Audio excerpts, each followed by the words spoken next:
Assalamualaikum warahmatullahi wabarakatuh. Alhamdulillahirabbil alamin.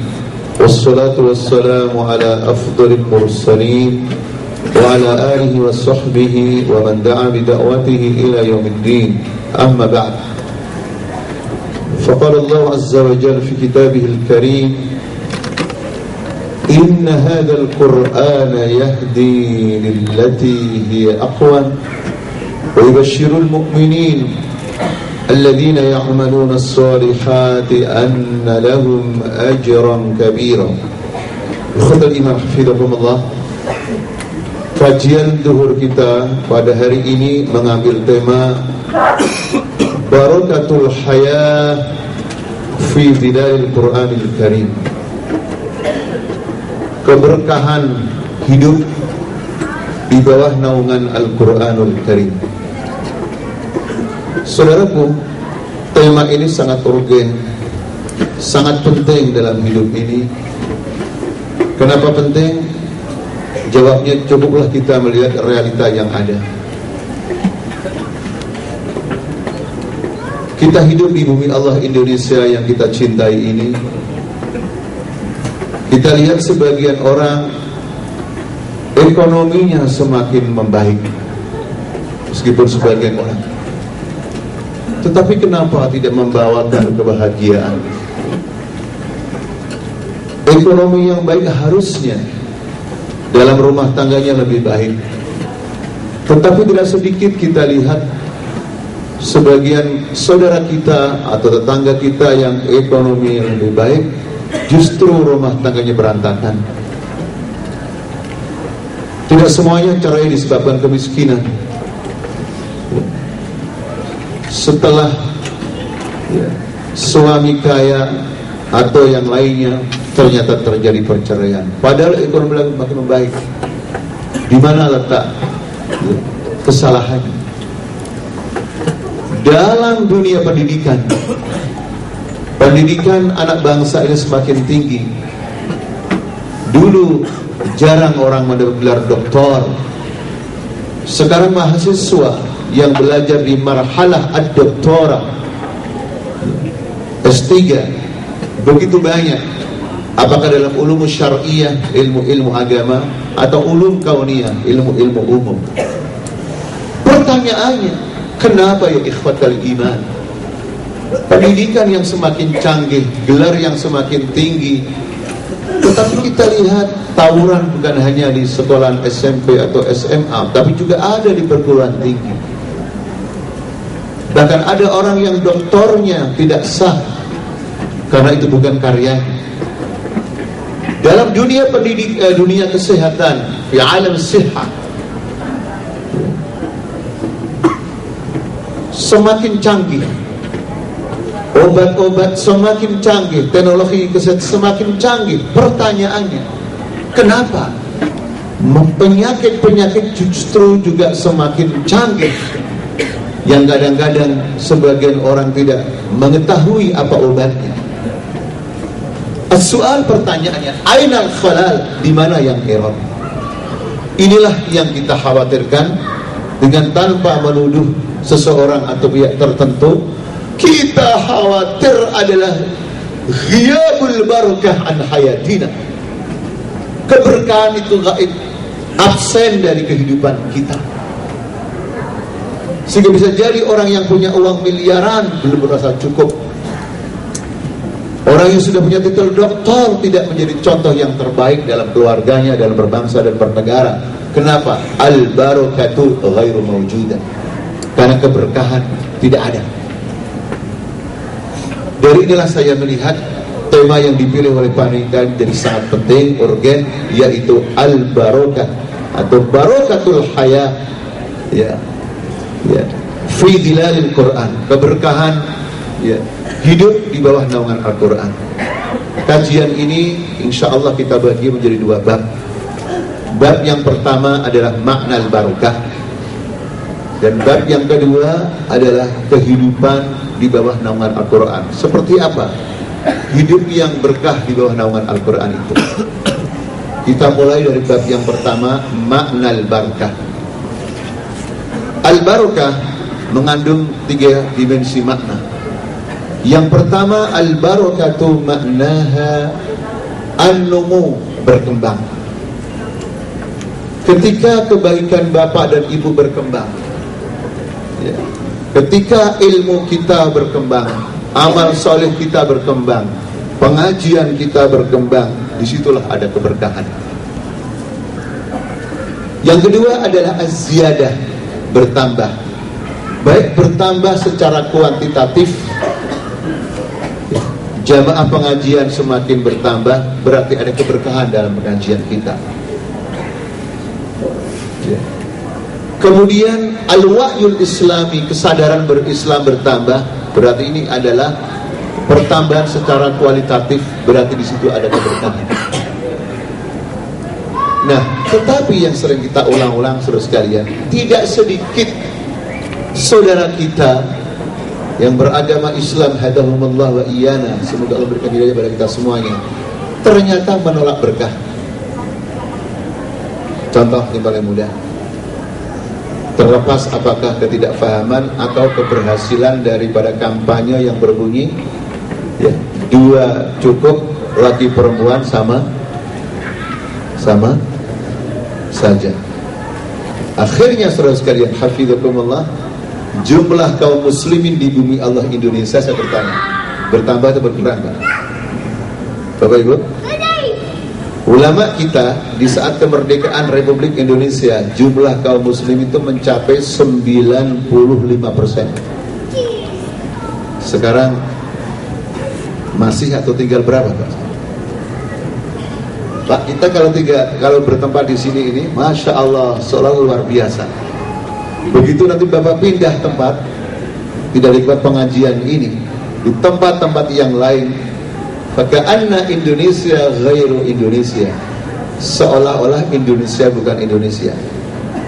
Indonesia yang pernah punya jumlah 95% umat Islam, begitu Bapak Ibu dari luar negeri naik pesawat turun, ya, ke Matar Bandara Soekarno-Hatta, begitu Bapak turun atau Bapak mau pergi ke airport, di pintu airport ada Bapak gambar apa, Pak? Bapak Ibu, apa yang dilihat, Pak? Apa yang dilihat, Pak? Hah? Gambar Al-Quran atau gambar apa, Pak? Apa, Pak, Bapak lihat? Bangunan-bangunan seperti apa, Pak? Menggambarkan negara yang mayoritas beragama Islam atau negara yang mayoritas beragama apa? Hah? Padahal akbar dual al-islamiyah fil alam, negara Islam terbesar di dunia. Contoh sederhana saja, ya. Ini diantara sebab sebagian saudara kita tidak mau dapat berkah. Yang sering saya ulang-ulang, ya. Bagaimana 2 cukup untuk membangun negara? Untuk main futsal saja cukup nggak, Pak?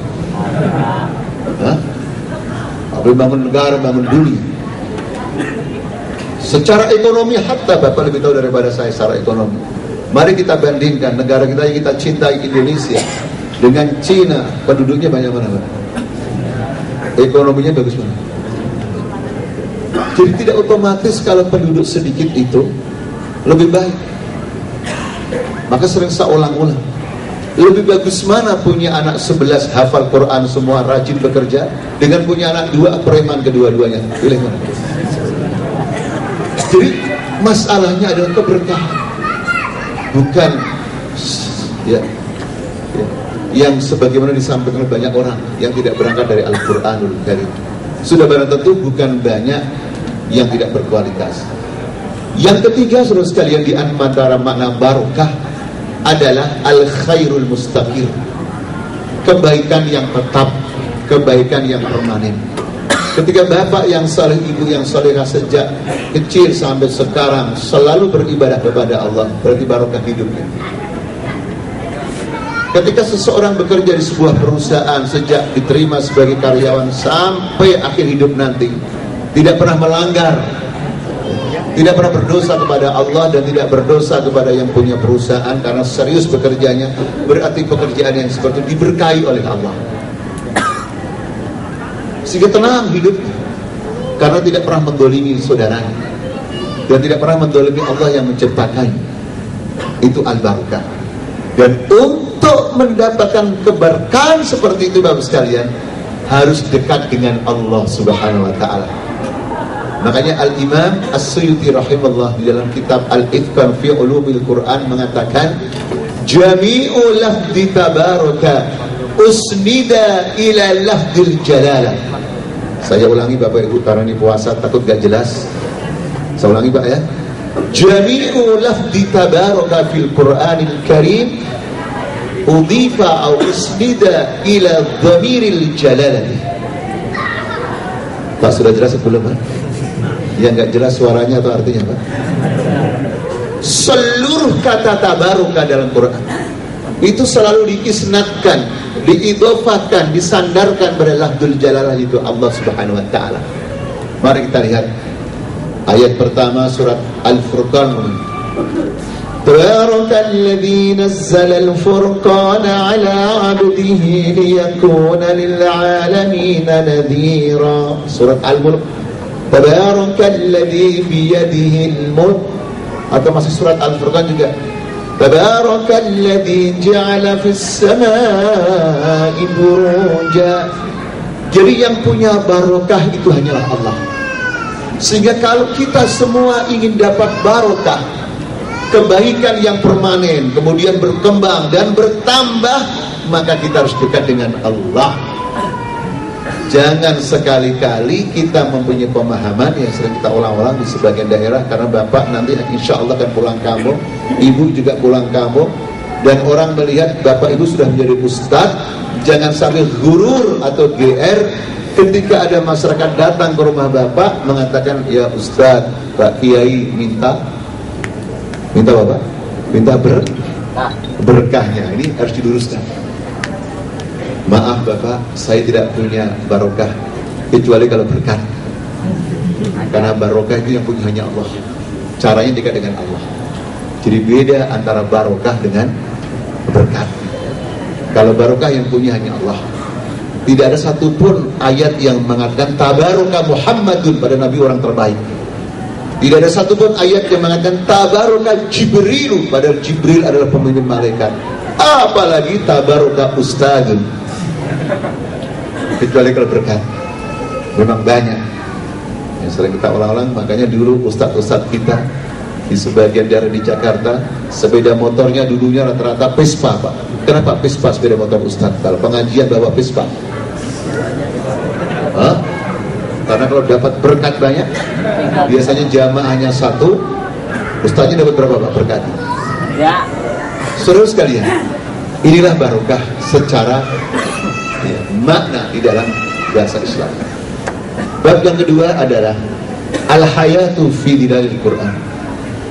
Apa yang dimaksud hidup dalam naungan Al-Quranul Karim? Pertama adalah tahqiqul hayatil imaniyah. Jadi kalau kita disebut orang yang hidupnya di bawah naungan Al-Quran, wahai saudaraku, adalah kita harus merealisasikan, membuktikan kehidupan iman kita. Jadi iman bukan sekedar sebuah kepercayaan seperti difahami sebagian orang, tapi iman harus mewujud dalam kehidupan nyata, yaitu merespon panggilan Allah Subhanahu wa taala. Ketika ada panggilan hayya 'alas shalah, maka bapak ibu bersegera datang ke masjidnya atau ibu ke musolanya. Itulah iman. Ketika ada ayat Al-Quran, ya ayyuhalladzina amanu ma lakum idza qila lakum unfiru fi sabilillahi thaqaltum ilal ard ithaqaltum ilal ard. Hai orang-orang yang beriman, kenapa ketika kamu dipanggil oleh Allah untuk berjuang, ya, lalu kamu diam di bumi tidak bergerak? Maka ketika ditegur oleh Allah, secepatnya kita berjuang di jalan Allah, seperti Hamdalah Ali radhiyallahu anhu.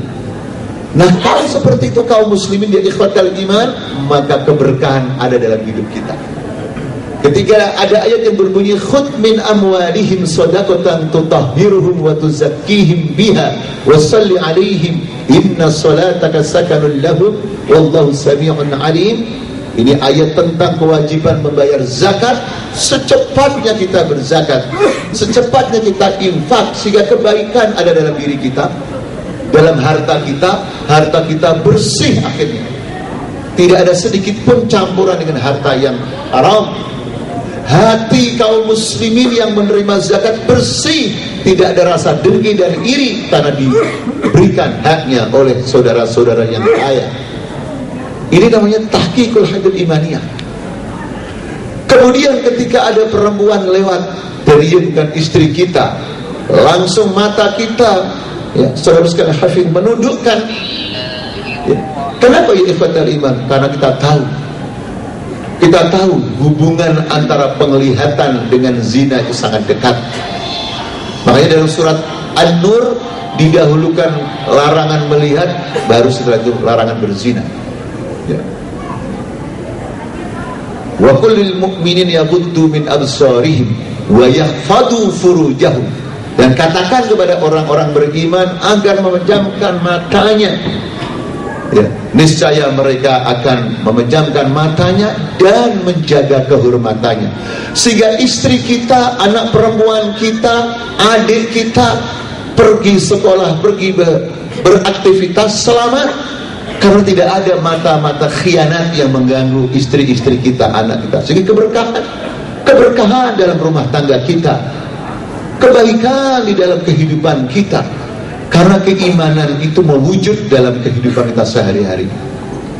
Ketika ada ungkapan ya ayyuhalladzina amanu qu anfusakum wa ahlikum nara wa quduhan nas wal hijarah, kita diperintahkan untuk menjaga diri kita dan keluarga kita dari api neraka. Maka rumah kita penuh dengan keberkahan, kebaikan, karena suami kita tidak berani membawa harta yang haram masuk ke rumah kita.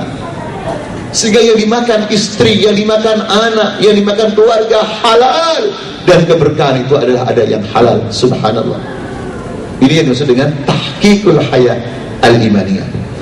Yang kedua adalah tahqiqul ghayatil hayat.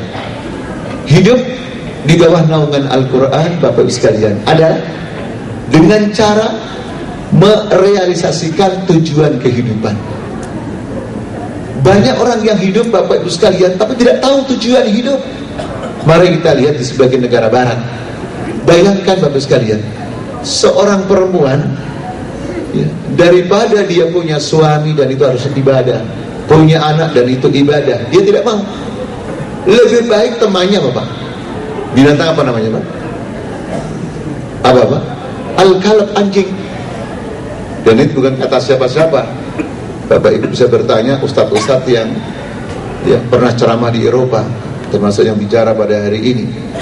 Coba Pak, tengah malam dia nenteng anjingnya untuk a'azzakumullah, buang air kecil keluar masuk lagi. Daripada dia punya suami, punya anak, tidak mau repot. Padahal lari dari kerepotan, masuk kerepotan yang baru, ngurusi binatang. Bukan diurusin kan? Ingin sama dengan binatang. Sampai teman-teman di Eropa mengatakan, di Eropa ada dua makhluk yang sama-sama tidak kedinginan.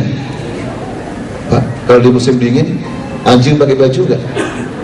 Lakinya pakai jas, pakai makhluk yang satunya. Jadi sama-sama sama-sama sudah terbiasa. Bukan hanya anjing menjadi temannya, tapi pola hidupnya mirip, sama-sama nggak pakai baju. Karena temannya anjing sudah terbiasa dengan anjing. Albiso minal kulino, albiso minal. Dan saya melihat sendiri di Indonesia sudah mulai ada sebagian saudara kita, anak bangsa ini yang mengikuti cara hidup seperti itu. Subhanallah. Padahal manusia dimuliakan oleh Allah. Walaqad karramna bani Adam, kata Allah dalam surah Al-Isra. Dari sungguh benar-benar kami muliakan anak Adam. Jadi tujuannya apa hidup ini? Tujuannya dalam rangka beribadah kepada Allah. Hayatul fardi, kehidupan setiap individu adalah ibadah. Sehingga Bapak Ibu sekalian, Bapak bekerja, ya, Bapak berdakwah, Bapak berzikir, Bapak ikut pengajian, itu semuanya ibadah. Ibu juga demikian, ibu sholat, ibu membantu meringankan suaminya dalam mencari nafkah sebatas tidak ada fitnah, itu juga ibadah. Sehingga ketika kita tahu bahwa seluruh aktivitas manusia adalah ibadah, maka tidak mungkin seseorang berani menghalalkan segala cara dalam ekonomi, dalam politik, dalam apapun namanya, pendidikan, karena dia tahu hidup ini adalah ibadah. Wa ma khalaqtul jinna wal insa illa liya'budun. Kemudian hayatul mustama', kehidupan sosial, kehidupan masyarakat, apapun acara ini tengah-tengah masyarakat kita, semuanya harus beribadah. Masyarakat bergotong royong adalah ibadah, ya.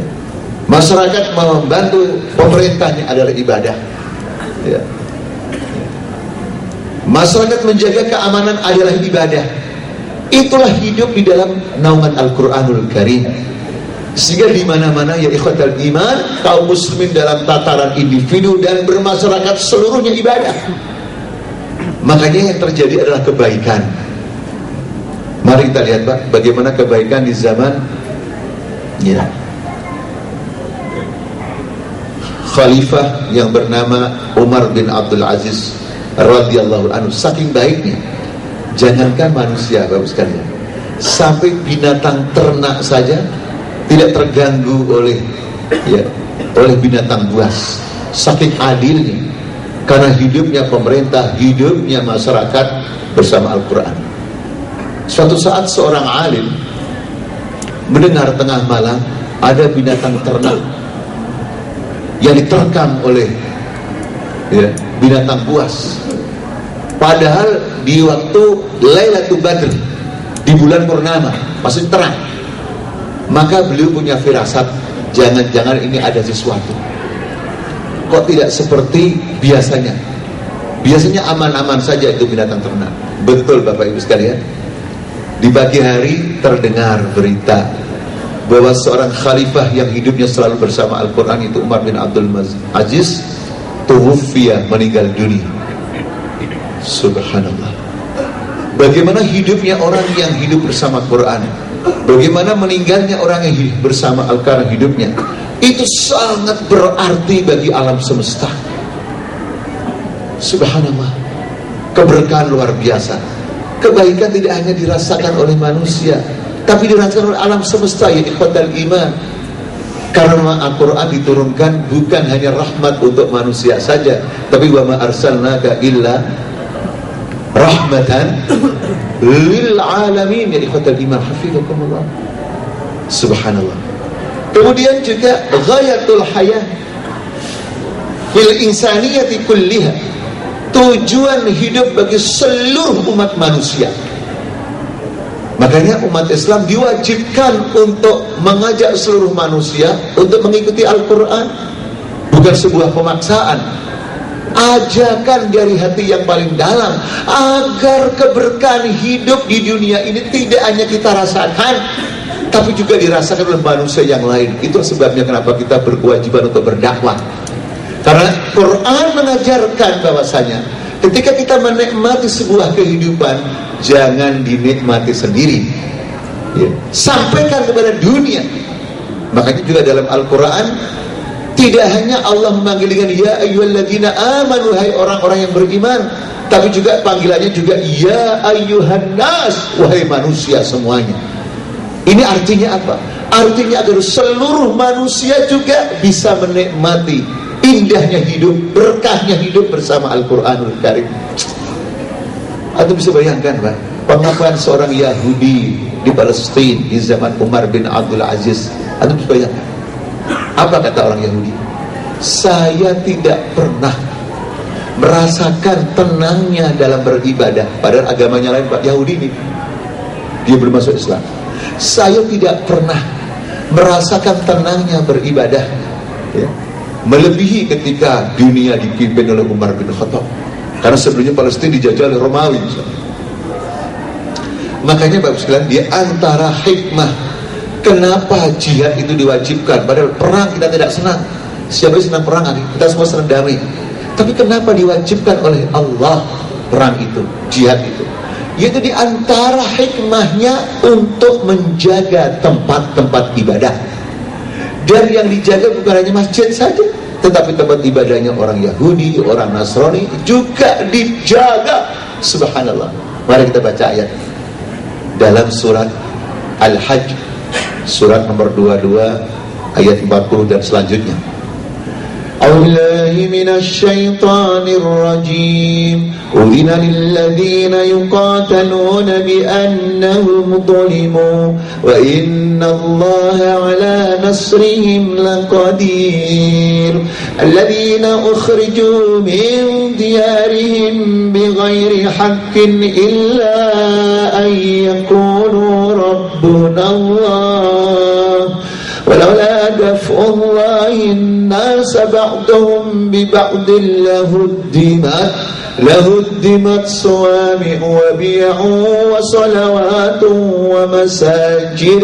ومساجد يذكر فيها اسم الله كثيرا ولينصرن الله من ينصره إن الله لقوي عزيز. الذين إن مكناهم في الأرض أقاموا الصلاة وآتوا الزكاة وأمروا بالمعروف ونهوا عن المنكر ولله عاقبة الأمور. Subhanallah, indahnya hidup di bawah naungan Quran sekalian, sehingga yang merasakan tenang bukan hanya orang Islam, manusia fil alamin merasa tenang semuanya. Makanya yang mengganggu Islam harus dihadapi, karena kalau yang mengganggu Quran, mengganggu Islam, dibiarkan, tidak tenang dunia itu, tidak tenang. Ikhwatal iman hafizakumullah. Seperti tidak tenangnya Palestina sekarang, seperti tidak tenangnya Suriah sekarang, seperti tidak tenangnya Irak sekarang, seperti tidak tenangnya Afghanistan sekarang, seperti tidak tenangnya mana Pak? Yang saudara kita jadi presiden kemudian dirampas, digulingkan, dikudeta. Itu sekali. Berbeda saudaraku. Ketika hidup ini bersama Al-Quran, maka orang-orang yang berbuat jahat di dunia ini tidak akan berani berbuat macam-macam, karena tahu umat Islam tidak akan diam dalam rangka menjaga ketenangan dunia. Saudara sekalian, yang ketiga adalah ma'rifatul mizan as-sahih at-taqi. Apa yang dimaksud hidup ya di bawah naungan Al-Quran, sehingga kita mendapatkan keberkahan, kebaikan yang permanen, peningkatan kualitas hidup kita, Masya Allah, perkembangan atau dinamika kehidupan kita.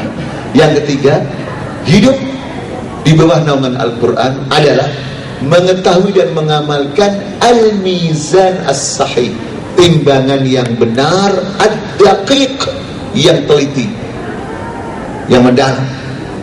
Sehingga ketika Bapak Ibu sekalian ada permasalahan dalam rumah tangganya, ada permasalahan di kantornya, ada permasalahan di masyarakatnya, masalah itu selalu ada.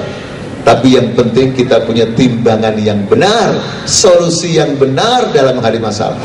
Contoh sekalian, rumah tangga terbaik di dunia yaitu rumah tangganya Rasulullah SAW. Bapak Ibu sekalian, Nabi rumah tangga yang terbaik di dunia. Tapi bukan berarti tidak ada masalah ya. Ada masalah, yaitu masalah yang sering kita sampaikan dalam surat At-Tahrim yang diabadikan oleh Allah. Ketika Nabi SAW pergi ke rumahnya Zainab bintu Jahsin, istri beliau, diberi madu. Kemudian ternyata istri yang lain yaitu Hafsah radhiyallahu anha tidak senang Nabi minum madu di rumahnya Zainab bintu Jahsin. Dia tidak senang ini baru sekedar perasaan, diekspresikan dalam sikap, di mana beliau mengaruhi Sayyidatina Aisyah radhiyallahu anha dengan mengatakan, ya Aisyah, nanti kalau Nabi di rumah kita, giliran di rumah kita, mari kita bilang Nabi, ya Rasulullah, ini kok bau tidak sedap, ini bau maghfir, Maghfir itu bagus sekali bahasa Arab, terjemahannya adalah ya minuman yang asam, rasanya asam dan baunya gak enak. Padahal kalau kita jujur Pak, madu itu enak nggak Pak? Madu enak nggak Pak? Yang gak enak apa Pak? Kalau dia bahkan Loh, Bapak punya pengalaman, udah tahu. Akhirnya Nabi SAW berjanji ingin meninggalkan madu itu untuk menyenangkan istrinya, Sallallahu Alaihi Wasallam. Maka turunlah timbangan Al-Quran dari langit menegur Nabi SAW. Manusia terbaik pun masih ditegur supaya tetap ideal, supaya tetap menjadi uswah hasanah. Maka turunlah ayat yang berbunyi, ya ayyuhan nabiyyu lima tuharrimu ma ahallallahu lak tabtaghi mardada azwajik. Hai Nabi, kenapa kamu mengharamkan sesuatu yang Allah halalkan untuk kamu hanya semata-mata mencari ridho istri kamu? Inilah mizan, timbangan yang benar ketika seandainya ada permasalahan dalam rumah tangga kita. Sekarang dalam kehidupan berbangsa dan bernegara, Rasulullah meninggal dunia. Rasulullah meninggal dunia, berarti sahabat menghadapi masalah apa? Rasulullah SAW seorang pemimpin, seorang Rasul, seorang murabbi meninggal dunia, berarti sahabat menghadapi masalah apa? Kepemimpinan. Langsung mereka menunjuk orang tertentu atau sebelumnya terjadi khilafah, terjadi perbedaan. Sahabat Ansor punya calon, Muhajirin punya calon, bahkan calonnya dua, yaitu Abu Bakar As-Siddiq dan sebagian menyalonkan Ali radhiyallahu anhu. Sebab saya bertanya, ketika terjadi ya suksesi kepemimpinan ini, Bapak Ibu pernah nggak baca Quran atau Sunnah Nabawiyah? Baliho banyak sekali Pak, money politik banyak sekali, ada Pak cerita begitu? Masya Allah, berbeda, naam berbeda. Seperti kita sekarang juga berbeda. Kita punya jago, fulan punya jago, naam biasa berbeda, karena punya akal manusia. Tetapi karena punya mizan yang jelas, akhirnya selesai. Ketika sahabat mengatakan, bagaimana kita tidak ridho dengan seseorang, Nabi saja ridho kepadanya. Bahkan Nabi ridho kepada agama beliau. Kalau masalah agama saja Nabi itu ridho, apalagi masalah dunia.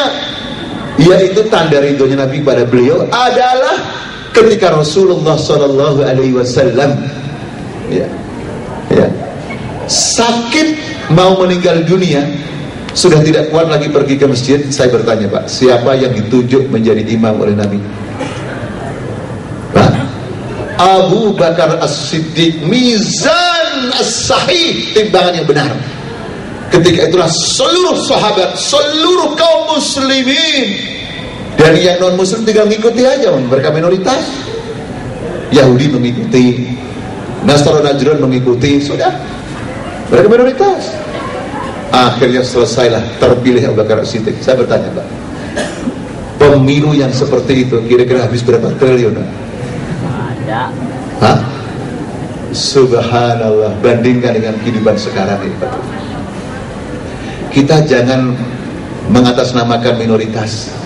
Minoritas penting, tenang, asal kita itu ya berjaya, kita bisa mengayomi. Kecuali kalau mereka khianat. Subhanallah. Inilah mizan at-taqi. Hafizakumullah. Saudara yang saya cintai karena Allah Subhanahu wa taala, terakhir adalah al-akhdhu bil wasail wal i'dad al-kamil li hamli al-amanah al-kubra.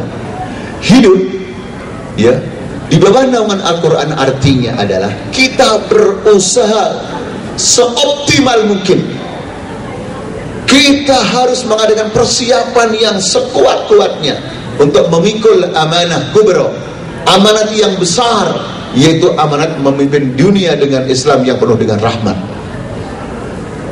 Makanya sekalian, kalau kita punya potensi 90%, yang dipakai cuma 60% untuk beribadah, berarti yang dihisab oleh Allah berapa Pak? Masya Allah. Jadi harus optimal ya kata iman.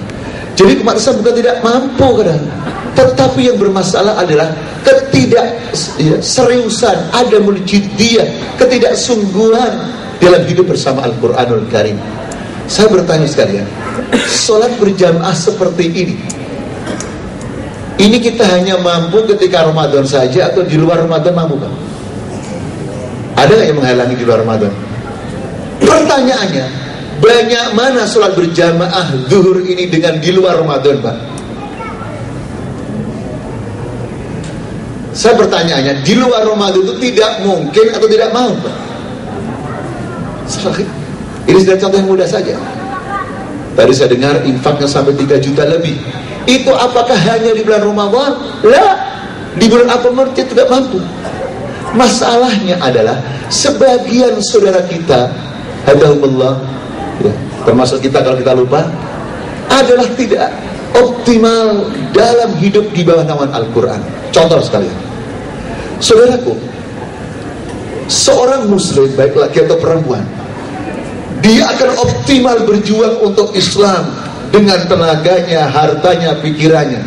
Itu ketika umur berapa Pak rata-rata bisa optimal gitu? Hah? Umur segitu Pak ya, masih muda ya. Sekarang saya bertanya Pak, kebanyakan orang baru sadar mau ke masjid, baru sadar mau baca Quran, baru sadar mau infak, baru sadar ingat mati setelah umur berapa itu Pak? 55 Pak, ketika menjadi raja, menjadi penguasa, atau setelah pensiun. Berarti menunggu apa Pak?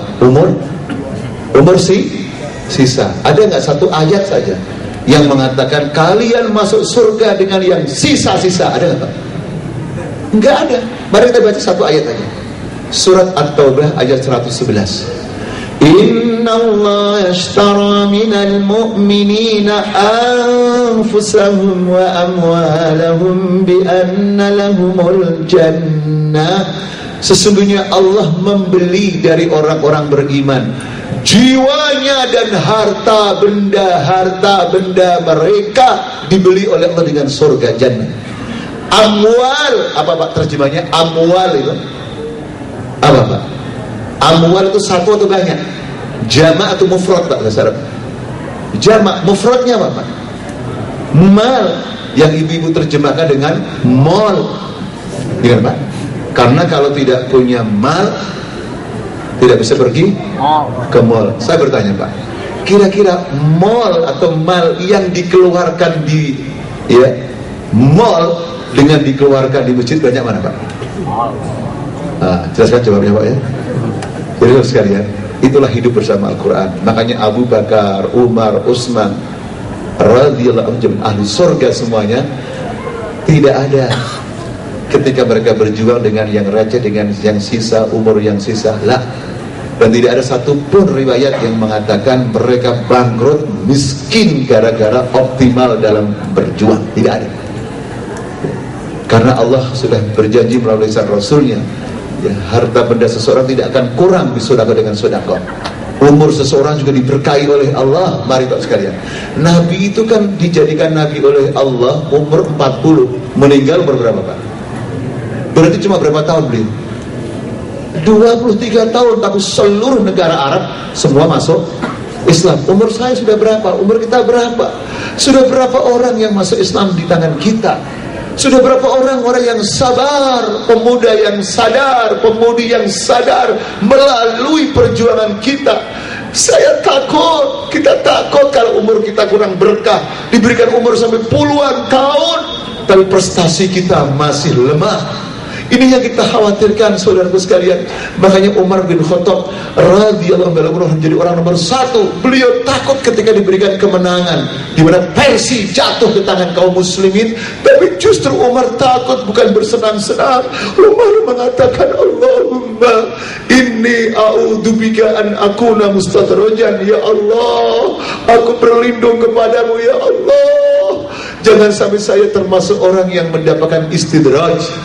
Istidraj itu diberikan kesenangan dunia tapi lupa Allah subhanahu wa ta'ala. Makanya ulama mengatakan, kalau ada seseorang diberikan rezeki bertambah, umur bertambah, kemudian bertambah, kok ibadahnya tidak bertambah? waspadalah, jangan-jangan itu istidraj, tidak berkah dari Allah Subhanahu wa taala. Ini saudara sekalian yang bisa kita sampaikan tentang barokatul hayat fi dilalil Qur'anil Karim, keberkahan hidup di bawah naungan Al-Quran. Semoga kita semua, Bapak Ibu sekalian, anak-anak keturunan kita diberikan keberkahan dalam hidup ini, yaitu hanya hidup di bawah naungan Al-Quran dan Sunnah. Aku qauli hadza wa astaghfirullaha wa astaghfiruhu innahu huwal ghafurur rahim. Assalamualaikum warahmatullahi wabarakatuh.